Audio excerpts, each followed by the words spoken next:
Ini adalah cerita tentang penguasa kerajaan Mataram kuno yang dikenal dengan dinasti Sailendra. Ribuan tahun lalu, di jantung Pulau Jawa, sebuah peradaban besar meninggalkan warisan yang tak lekang dimakan waktu. Warisan itu berdiri megah, menjadi simbol kejayaan dan keagungan. Inilah Candi Borobudur, mahakarya arsitektur yang lahir dalam rahim sebuah dinasti misterius, dinasti Sailendra. Siapakah mereka? Bagaimana dinasti ini mampu membangun struktur kolosal seperti Borobudur? Dan apa perannya dalam sejarah Nusantara?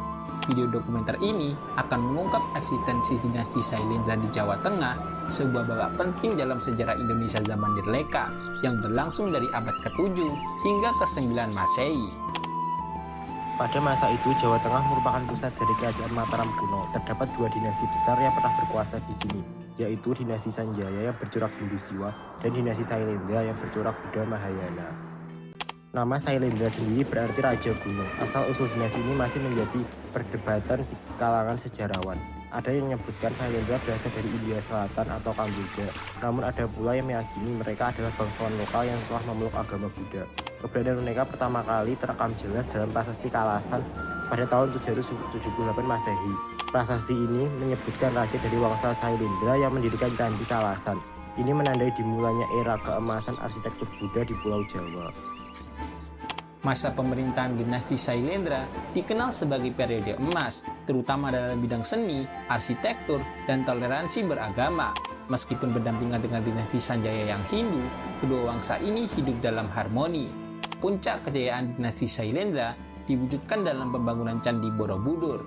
Dibangun sekitar abad ke-8 hingga 9 Masehi, Borobudur bukan hanya stupa, tapi juga merupakan kitab ajaran Buddha Mahayana dalam bentuk relief 3 dimensi. Relief-reliefnya menceritakan kisah Sang Buddha dan ajaran Bodhisattva.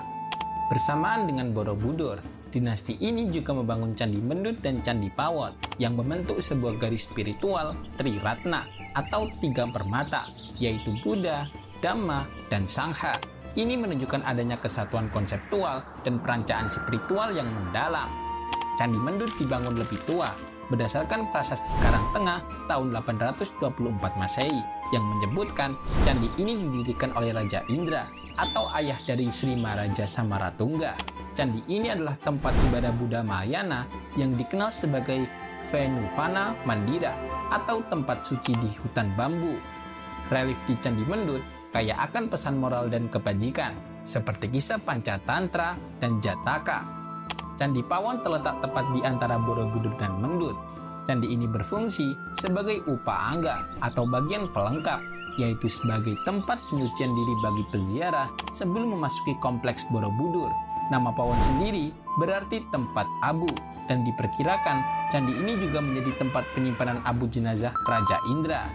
Kesatuan arsitektur dan filosofi ini menjadi bukti nyata kemampuan teknis dan religius dinasti Sailendra, sebuah manifestasi dan kejayaan yang berkesinambungan antara kekayaan agraria, religius, dan hubungan eksternal.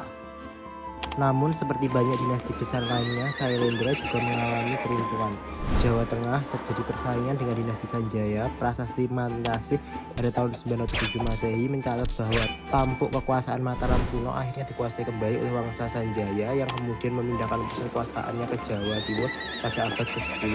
Lebih detailnya, meskipun berada di puncak kekuasaan dinasti Sailendra di Jawa Tengah, mulai mengalami kemunduran sejak pertengahan abad ke-9 Masehi.